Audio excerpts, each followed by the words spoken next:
At the end of this video, you should be able to distinguish between a scalar and a vector, add and subtract vectors by using the graphical method, and multiply and divide vectors by scalars. Chapter 3, Section 1, Introduction to Vectors, Scalars and Vectors. In the chapter Motion in One Dimension, our discussion of motion was limited to two directions, forward and backward. Mathematically, we can describe these directions of motion with a positive or negative sign. That method works only for motion in a straight line. This chapter explains the method of describing the motion of objects that do not travel along a straight line. Vectors indicate direction. Scalars do not. Each of the physical quantities encountered in this book can be categorized as either a scalar quantity or a vector quantity. A scalar is a quantity that has magnitude but no direction. Examples of scalar quantities are speed, volume, and a number of pages in a textbook. A vector is a physical quantity that has both direction and magnitude. Displacement is an example of a vector quantity. An airline pilot planning a trip must know exactly how far and which way to fly. Velocity is also a vector quantity. If we wish to describe the velocity of a bird, we must specify both its speed, say 3.5 meters per second, and the direction in which the bird is flying, say northeast. Another example of a vector quantity is acceleration. Vectors are represented by bold-face symbols. In physics, quantities are often represented by symbols, such as T for time. To help you keep track of which symbols represent vector quantities and which are used to indicate scalar quantities, this course will use boldface type to indicate vector quantities. Scalar quantities will be in italics. For example, the speed of a bird is written as v is equal to 3.5 meters per second, where the v is italicized. But a velocity, which includes a direction, is written as v is equal to 3.5 meters per second to the northeast, where the v is bolded. When writing a vector on your paper, you can distinguish it from a scalar by drawing an arrow above the abbreviation for a quantity, such as v, with an arrow over it, is equal to 3.5 meters per second to the northeast. One way to keep track of vectors and their directions is to use diagrams. In diagrams, vectors are shown as arrows that point in the direction of the vector. The length of a vector arrow in a diagram is proportional to the vector's magnitude. For example, in Figure 1.1, which is on page 82 of your text or on the screen now, the arrows represent the velocities of the two soccer players running toward the soccer ball. The values used to express physical quantities can often be classified as one of two types based on whether or not their description includes a direction. Quantities that consist only of an amount or magnitude are referred to as scalar quantities or scalars. Examples include the number of pages in a book or the volume of a container. Quantities that must include a direction in addition to a magnitude are referred to as vector quantities, or vectors. Examples of vector quantities include force and displacement. Often, vector quantities are represented with an arrow.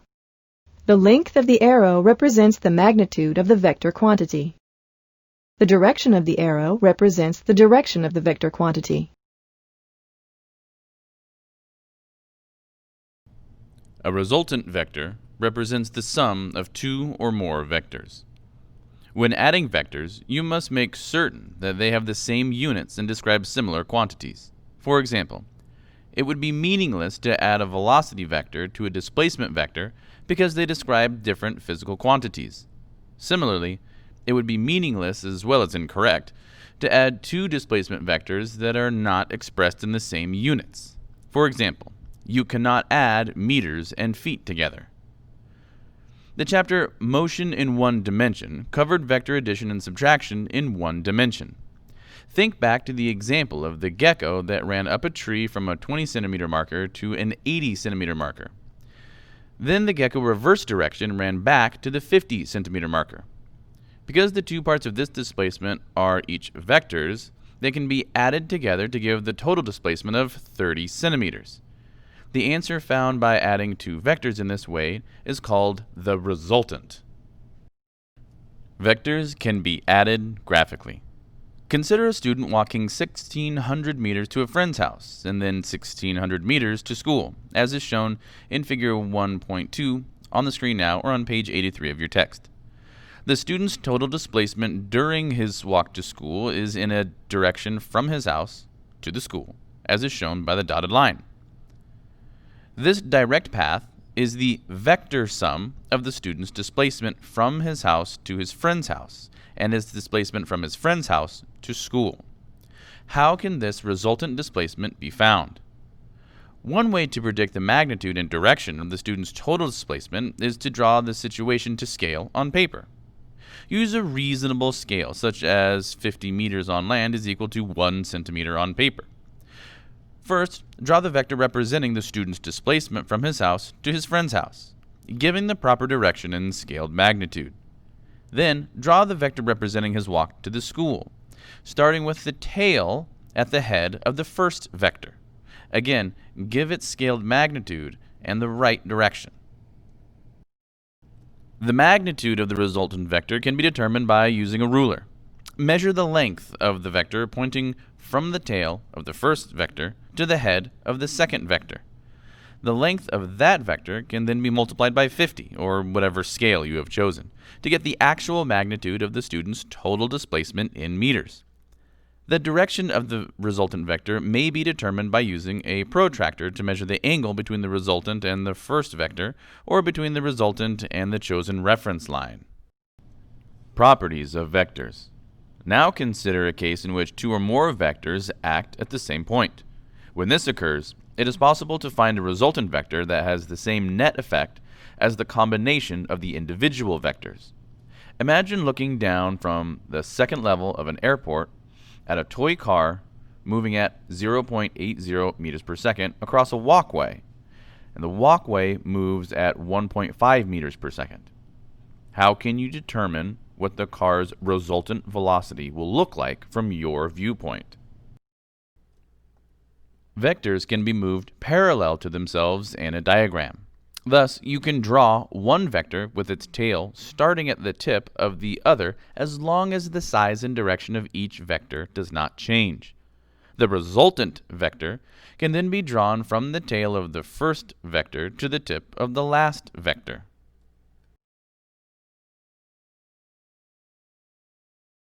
Vectors can be added graphically by drawing or positioning the vectors one at a time with the tail of each new vector connected to the tip of the preceding vector. Note that in order to add vectors, they must have the same units and describe similar quantities. The result of adding two vectors is called the resultant. The resultant vector extends from the tail of the first vector to the tip of the final vector. The order the vectors are added in makes no difference. Let's start with the same set of vectors again and put them together in a different order.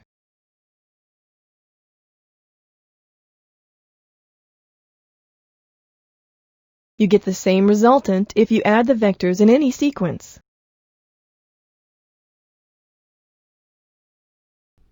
This process is illustrated in Figure 1.3 on page 84 of your text or on the screen now.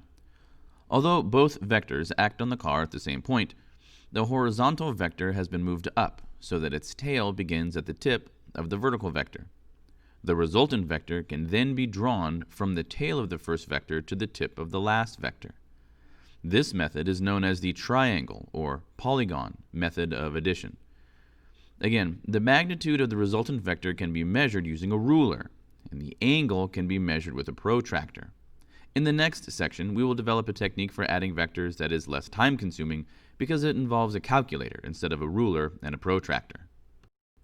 Vectors can be added in any order. When two or more vectors are added, the sum is independent of the order of the addition. This idea is demonstrated by a runner practicing for a marathon along city streets, as represented in Figure 1.4 on page 84 of your text or on the screen now. The runner executes the same 4 displacements in each case, but the order is different. Regardless of which path the runner takes, the runner will have the same total displacement, expressed as d.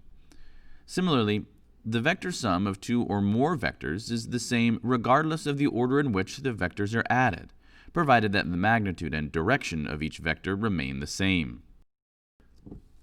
To subtract a vector, add its opposite. Vector subtraction makes use of the definition of the negative of a vector. The negative of a vector is defined as a vector with the same magnitude as the original vector, but opposite in direction. For instance, the negative of the velocity of a car traveling 30 meters per second to the west is negative 30 meters per second to the west. This is equivalent to plus 30 meters per second to the east. Thus, adding a vector to its negative vector gives 0. When subtracting vectors in 2 dimensions, first draw the negative of the vector to be subtracted. Then, add that negative vector to the other vector by using the triangle method of addition. Multiplying or dividing vectors by scalars results in vectors. There are mathematical operations in which vectors can multiply other vectors, but they are not needed in this course. This course does, however, make use of vectors multiplied by scalars, with a vector as the result. For example, if a cab driver obeys a customer who tells him to go twice as fast, that cab's original velocity vector, which would be v of the cab, is multiplied by the scalar number 2. The result is written 2v sub cab, and it is a vector with a magnitude twice that of the original vector and pointing in the same direction.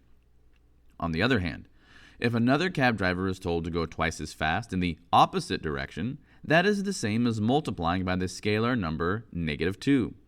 The result is a vector with a magnitude twice the initial velocity but pointing in the opposite direction, written as -2v sub cab. Vectors can be moved parallel to themselves in a diagram. Regardless of their location, they have the same direction and magnitude.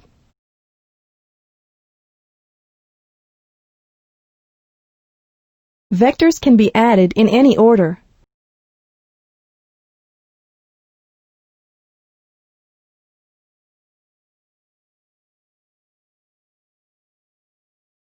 Regardless of the order in which vectors are added, the result is the same.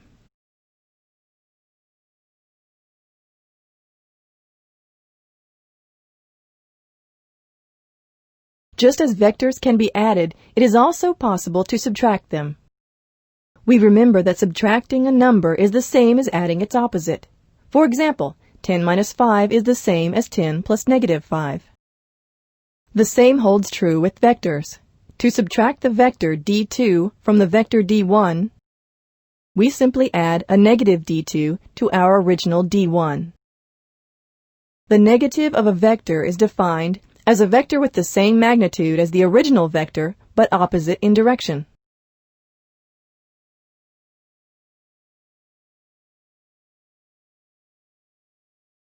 Multiplying or dividing a vector by a scalar results in a vector. Multiplying this vector by 2 results in a vector that is twice as large, pointing in the same direction. Taking the original vector times -3 gives a vector that is even larger and points in the opposite direction.